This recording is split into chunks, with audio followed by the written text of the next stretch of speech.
My name is Juliet Vaughan. I'm 31 years old. 3 years ago, my father stood at a podium in a ballroom filled with 300 guests, adjusted the microphone, smiled broadly, and said, "And this is my daughter, Juliet, our family's beautiful little mistake." The room laughed. Not loudly, not cruelly, just enough. Enough for it to echo, enough for it to settle into the walls. And what he didn't know, what no one in that ballroom could have predicted, was that 2 years later, in a room even bigger than that one, I would be the one holding the microphone.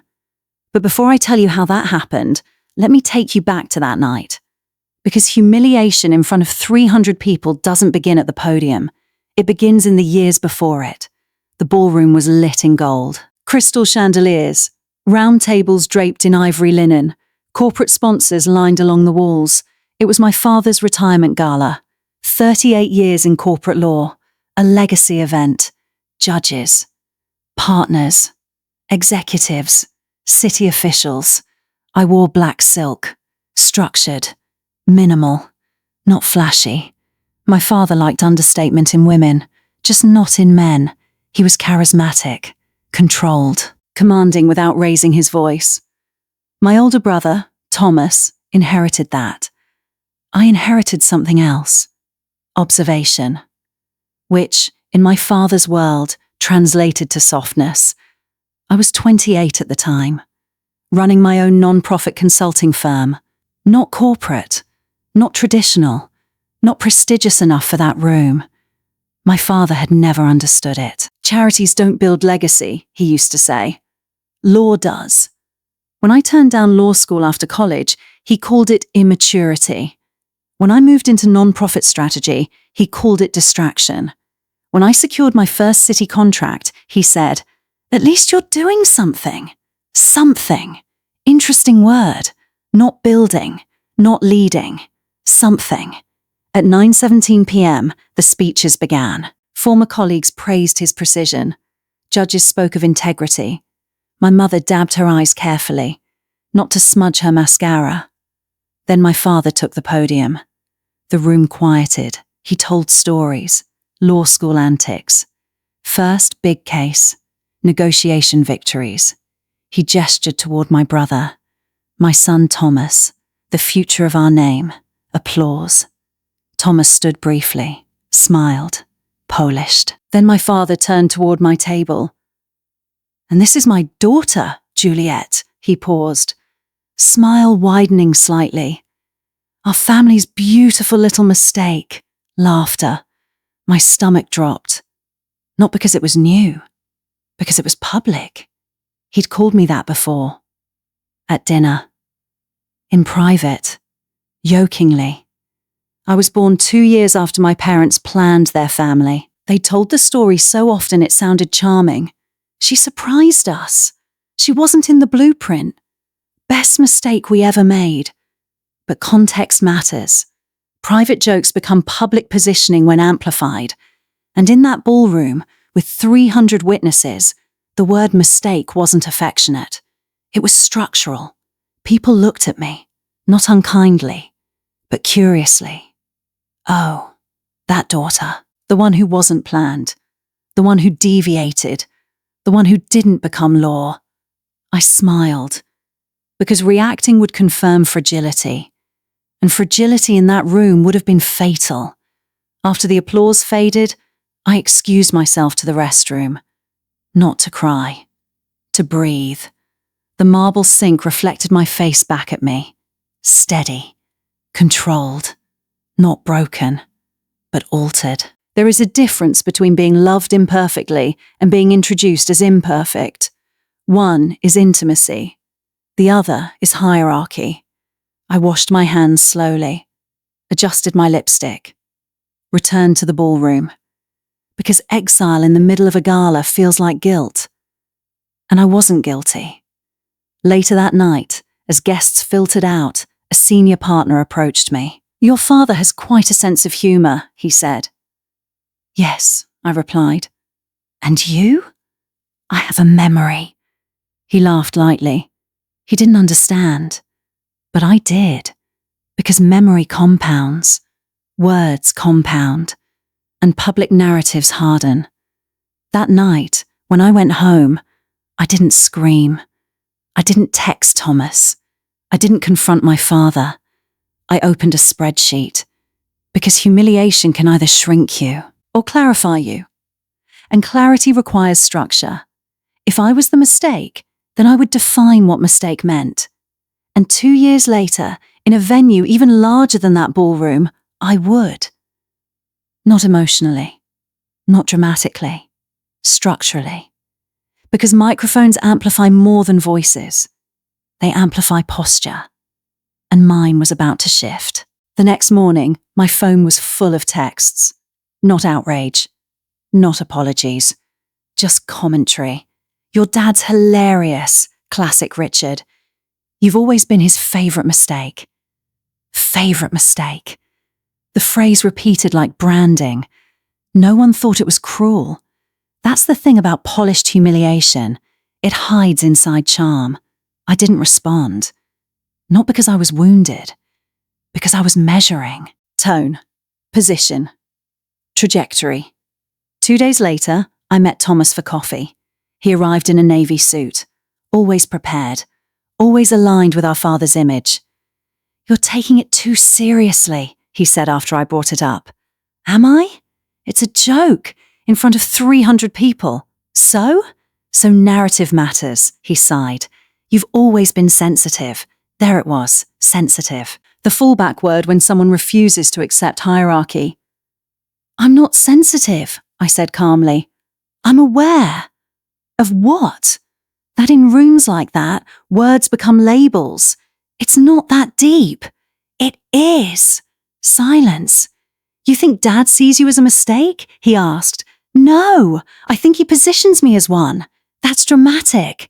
"No," I replied. "It's strategic." He looked confused, because strategy in emotional territory unsettles people who prefer improvisation. "You're overthinking it," he muttered. "Maybe." But I wasn't, because that ballroom had done something subtle. It had placed me beneath my brother publicly. He was legacy. I was deviation. And deviation, if uncorrected, becomes identity. I didn't confront my father immediately. I waited. Waiting looks passive, until it isn't. 3 months after the gala, my non-profit firm landed a municipal restructuring contract. Large. Multi-city. Media covered. Not glamorous, but impactful. We redesigned operational funding models for 3 community health networks, saved them $2.3 million in waste, created long-term sustainability. The local paper ran a feature. Vaughan Advisory leads regional reform. Not charity work. Not hobby. Reform. My father clipped the article. Left it on the kitchen counter when I visited. No comment. Just placement. Interesting. 6 months later, I was invited to speak at a national policy forum. Washington, D.C. 800 attendees. Panel discussion on non-profit financial sustainability. My name printed on the banner. Juliette Vaughan. Founder and principal, Vaughan Advisory. Not mistake. Not deviation. Principle. The invitation arrived 2 weeks after my father received a Lifetime Achievement Award from the same legal association that hosted his gala. Parallel stages. Different narratives. He called me when he saw the event listing. "You're speaking?"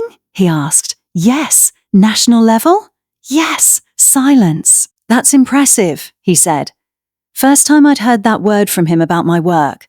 Not at least. Not something. Impressive. "I'd like to attend," he added. There it was. Position shift. From evaluator to audience. The conference hall in DC was larger than his ballroom. LED screens, press row, live streaming. I stood backstage at 2:04 p.m., microphone clipped to my lapel. I wasn't nervous. I was calibrated. When I walked onto that stage, the applause was professional, respectful, earned. I scanned the audience once. Row 8. Center. My father. Suit crisp. Posture attentive. Not dominant. Observing. I began my remarks. Systems fail quietly before they collapse loudly, I said. The room stilled. Mislabeling instability as identity prevents reform. Pause. Measured. And sometimes the greatest mistake isn't deviation. It's refusing to evolve. That sentence wasn't about him, but it wasn't not about him either. I didn't mention the gala. I didn't reference the joke. I didn't correct the word mistake publicly. I didn't need to, because posture speaks louder than correction. When the panel concluded, applause rose differently than at the retirement dinner. Not affectionate, not familial, respectful, professional. And as I stepped off stage, my father stood. Not for the audience, for me. He clapped longer than anyone in his row. And in that moment, something subtle but permanent shifted. Not because I outperformed him, because I redefined the room. Later that evening, he approached me at the reception. "You weren't a mistake," he said quietly. There it was, not prefaced, not softened, not joked. "You were unexpected," he added. "That's different." "Yes," I replied. Silence. "I positioned it wrong," he admitted. "Yes, I thought self-deprecation would humanize me. It diminished me." He nodded slowly. "I see that." Recognition. Not apology yet, but proximity to it. Because apologies from men like my father don't come easily. They come through recalibration. "You didn't react that night," he said. "No. Why?" Because reacting would have reinforced it. Silence. "You waited. Yes. You built. Yes. And now, I don't need to defend it." That unsettled him, because defense is what he expected, not displacement. 2 years ago, he called me a mistake in front of 300 guests. Tonight, he stood in a room of 800 and clapped for my name.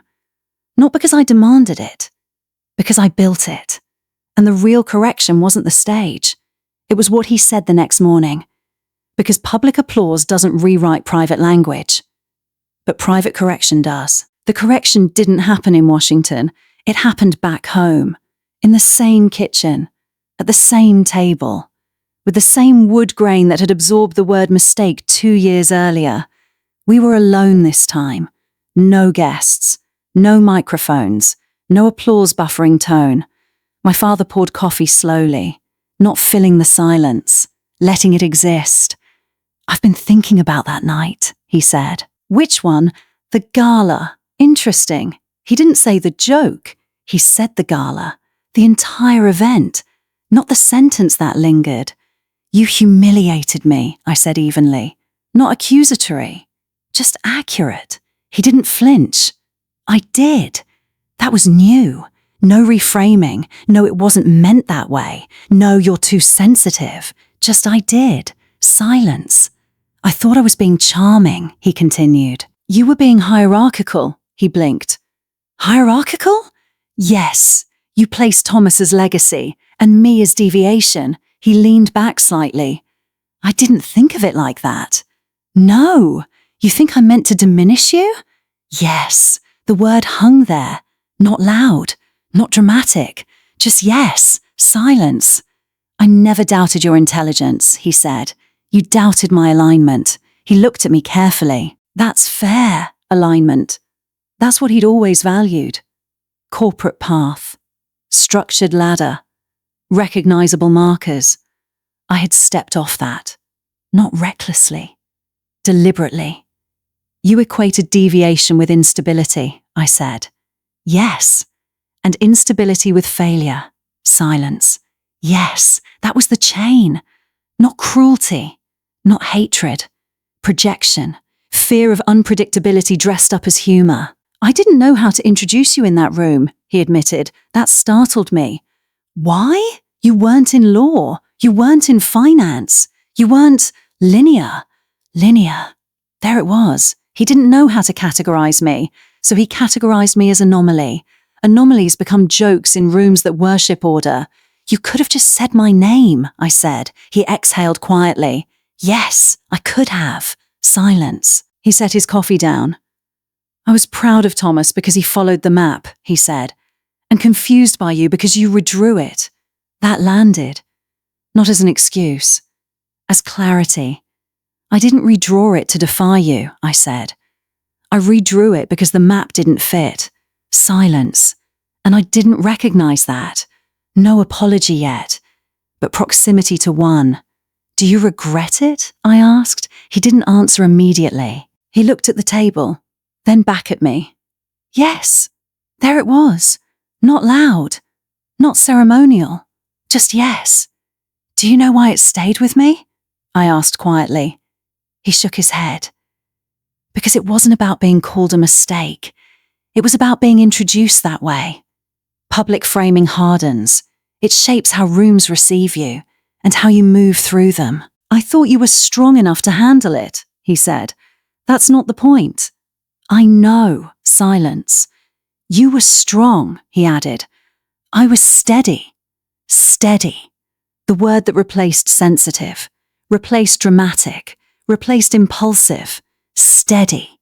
He nodded slowly. You don't react emotionally in rooms, he said. No, you reposition. Yes, that unsettled him, because repositioning implies patience, and patience implies strategy. You could have embarrassed me in DC, he said. Yes, you didn't. No. Why? Because humiliation doesn't correct structure. It only mirrors it. Because I don't build my authority around diminishing others, I replied. Silence. He studied me for a long moment. You're not the mistake, he said. You never were. That sentence landed differently this time. Not whispered in a ballroom. Not framed as a joke. Clear. Intentional. And for the first time, I felt something shift internally. Not validation. Release. Because words spoken publicly wound publicly. But words corrected privately recalibrate deeply. 2 weeks later, we attended another event. Smaller. Local Chamber of Commerce. Someone introduced him at the podium. Richard Vaughan, father of Juliet Vaughan, founder of Vaughan Advisory. He smiled. Nodded. Didn't correct it. Didn't reposition Thomas first. Didn't soften it with humour. He let the introduction stand. And that was the correction. Not grand. Not loud. Just accurate. 2 years ago, he called me the family's mistake in front of 300 guests. Today, he lets my name lead his. That's not dominance. It's recalibration. And recalibration lasts longer than apology. Because apology repairs emotion. Recalibration repairs posture. And posture defines legacy. There's something people don't tell you about being labelled in public. Even when it's corrected, the echo lingers. Not as anger. As awareness. For 2 years after the gala, I noticed how I entered rooms, how I introduced myself, how long I held eye contact before speaking. Not because I doubted myself, because I understood how fragile positioning can be.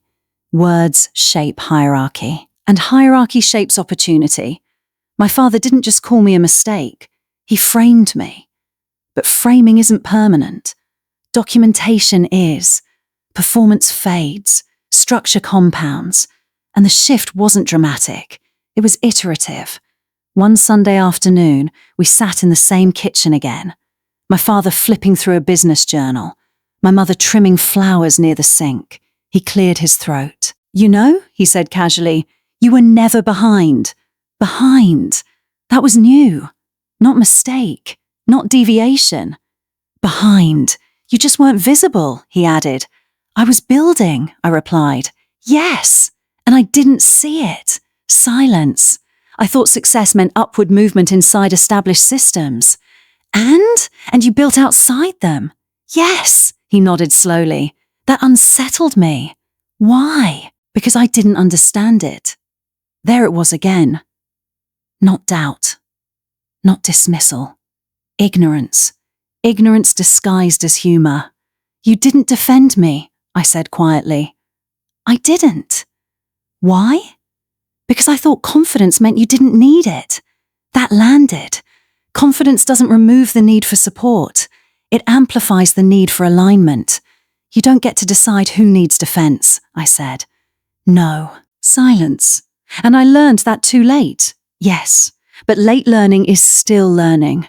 And learning shifts rooms. Months later, I hosted my own event. Not a gala, not a celebration, a strategy forum. 300 seats filled, investors, municipal leaders, non-profit directors, structured, professional. I stood at the podium, my name printed clearly behind me.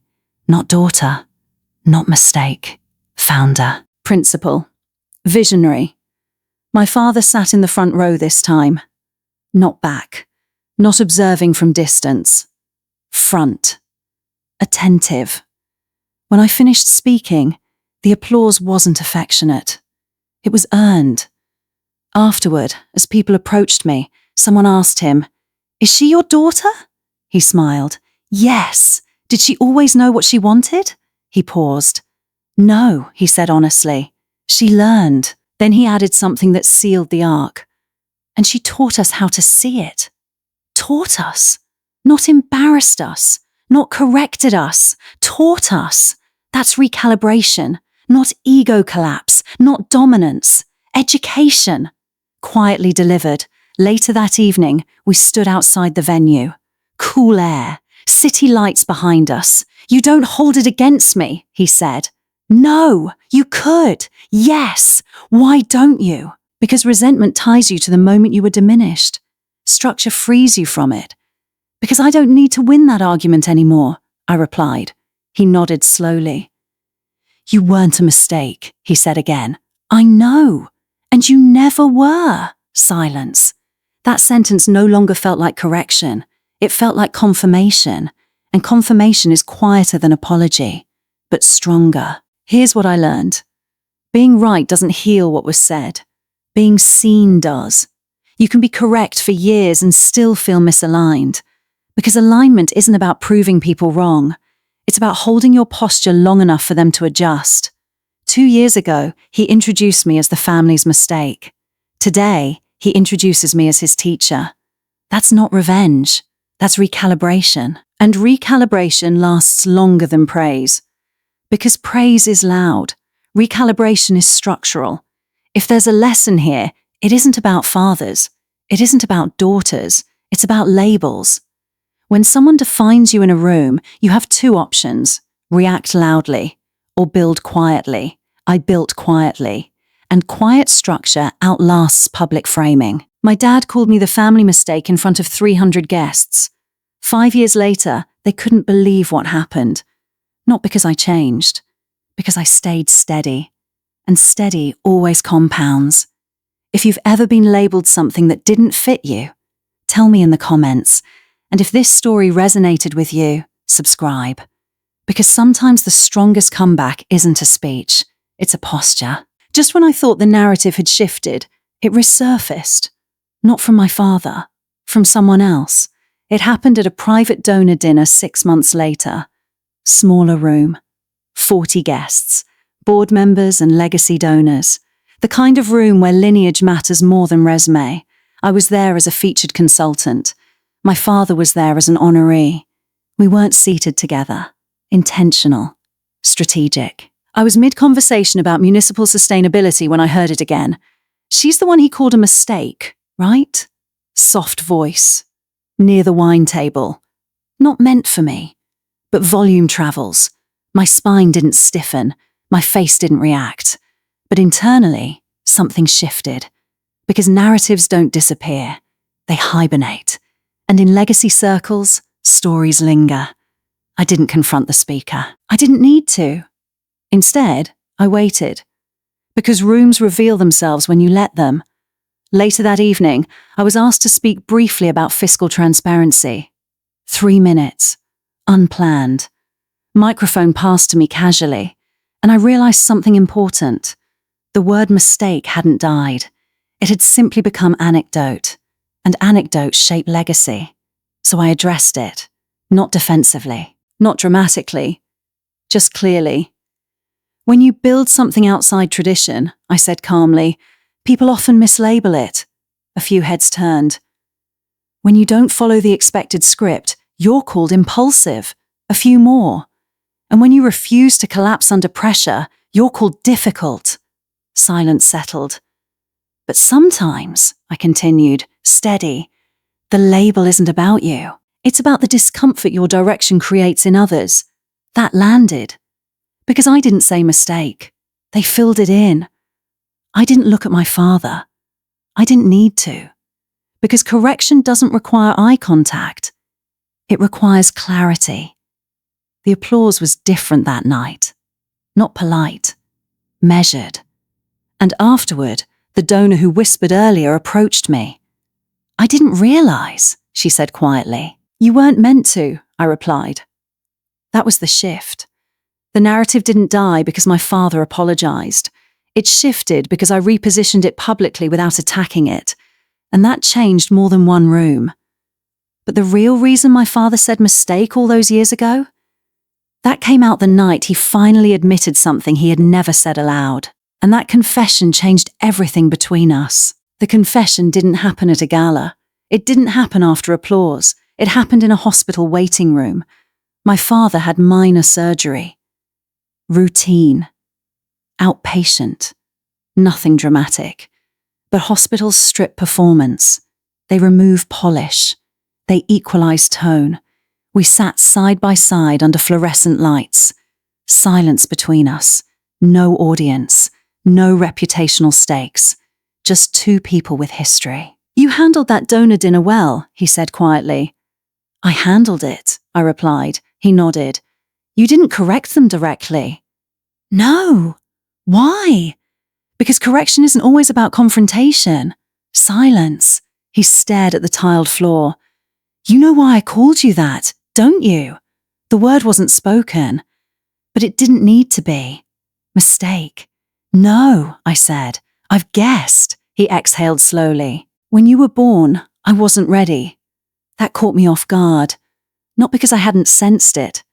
Because he had never admitted it. I had just made partner, he continued. Your brother was 5. We were stretched. You were unplanned. There it was. Not cruel. Not dismissive. Just factual. I thought you disrupted the trajectory. The trajectory. His word for linear advancement. And when you chose architecture instead of law, he paused. It felt like another deviation. Deviation. That's why you framed me as mistake, I said. Yes. Silence. Not heavy. Just honest. You reminded me of unpredictability, he added. And I don't handle unpredictability well. That was the first time he'd said that.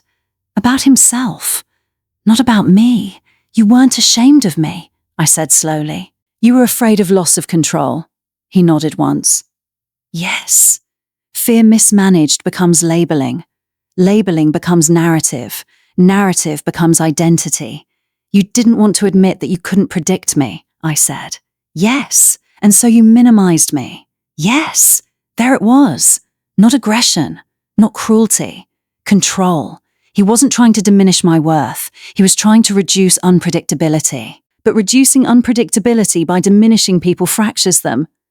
You weren't a mistake, he said quietly. You were momentum. Momentum. That word hit differently. Because momentum doesn't follow straight lines. It builds curve. It builds expansion. It builds outside projected trajectory. You scared me, he added. Why? Because you didn't need the structure I understood. That's the root. I didn't need his version of safety. And that threatened his sense of guidance. You built without my blueprint, he said. Yes. And I didn't know how to father that. Silence. That wasn't apology. It was admission of limitation, which is rarer. You thought calling me a mistake would shrink me, I said. Yes. And instead, you built larger. That wasn't pride. It was recognition. And recognition, when honest, rewrites history.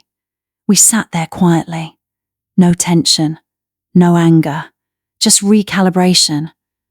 I never meant for that word to follow you, he said. It did. I know. But you didn't let it define you. No. That's strength. No, I replied calmly. That's insulation. Insulation against mislabeling. Insulation against projection. Insulation against fear. You always did think structurally, he said faintly. Yes. And I always thought emotionally, silence. Maybe we both misread each other. Yes, that was it. He misread my deviation as instability. I misread his control as cruelty. Both wrong, both incomplete, but posture shifts when truth enters. And truth entered that waiting room. That night, as I drove home, something felt different. Not because he apologized, because he contextualized. And context reduces resentment. He didn't call me mistake because I lacked worth. He called me mistake because I disrupted certainty. And disruption feels like threat to people who build identity on predictability. That doesn't excuse it, but it explains it. And explanation reduces heat. But the final shift? It happened 6 months later, when I stood at another podium. Different room, different audience, and introduced him differently. Because reversal isn't complete until both sides reposition. And that's exactly what happened. 6 months after the hospital conversation, I was invited to speak at a regional leadership symposium. 800 attendees, city officials, business founders, non-profit directors, investors. The theme was resilience and adaptive leadership. They asked me to speak about building outside traditional structures. I agreed. But I added one condition. I would introduce the opening honoree. That honoree? My father. He didn't know. When I arrived backstage, he looked surprised. You're hosting? He asked. Partially. Silence. You didn't tell me. I didn't want to. He smiled faintly. Fair. The auditorium lights dimmed at 6:02 p.m. The host introduced me. Founder, principal, board member. No mention of mistake, no qualifier, no deviation. Just title. I walked to the podium. Not hurried, not dramatic. Measured. I scanned the audience. Row 4. My mother. Front center. My father seated behind the stage curtain, waiting to be introduced. I began. Leadership isn't always linear, I said calmly. Sometimes it looks like disruption. A few nods. Sometimes it looks like stepping outside the blueprint. Silence. And sometimes it looks like redefining what legacy means. The room settled. Tonight, I continued, I want to introduce someone who taught me more than he intended. That line made a few people smile. My father stood backstage, uncertain. This man built stability through precision, I said. He believed in structure. He believed in trajectory. He believed in control. Pause. And sometimes he struggled with unpredictability. The room chuckled softly. But he also taught me something invaluable. Silence. He taught me that strength isn't loud. It's steady. And that word landed. Steady. The word that replaced mistake. The word that replaced deviation. The word that replaced failure. And while he once introduced me in a way that shaped my early identity, a few heads turned, he also taught me how to reshape it. Silence. Measured. Clear. Please welcome Richard Vaughan, the man who unknowingly taught me how to build beyond labels. Applause. Not polite. Warm. He stepped onto the stage. Composed. Not dominant. Not correcting. Standing beside me. I stepped back. Not beneath him. Beside him. He leaned toward the microphone. I once misunderstood deviation, he said. The room quieted. I once labeled what I didn't understand. Pause. And I was wrong. Silence. Heavy. Permanent. I have learned, he continued, that unpredictability isn't failure. It's potential. He looked at me, not at the crowd. At me. You were never a mistake, he said clearly. And I am proud to say that publicly. Public correction. Structural. Documented. 800 witnesses. The applause rose differently. Not because of performance. Because of recalibration. That was the final shift. Not because I proved him wrong. Because we repositioned each other. After the event, in the hallway outside the auditorium, my mother hugged me tightly. You closed it, she whispered. Yes, you didn't embarrass him. No, you elevated him. No, I said gently. I aligned him. Alignment. That was always the goal. Not revenge. Not dominance. Not humiliation. Alignment. 10 years ago, he introduced me as a mistake. 5 years ago, he called me a failure. Tonight, he introduced himself as someone who learned. That's legacy. Not perfection. Correction. Here's the moral. You don't need to erase the words that hurt you. You need to outgrow them. You don't need to shout back. You need to build beyond them. Because when someone labels you in public, you have two choices. Carry it, or compound past it. I compounded. And compounding changes posture. 5 years ago, they couldn't believe what happened. Tonight, they understood why it did. Because steady always outlasts loud, and structure always outlasts labels.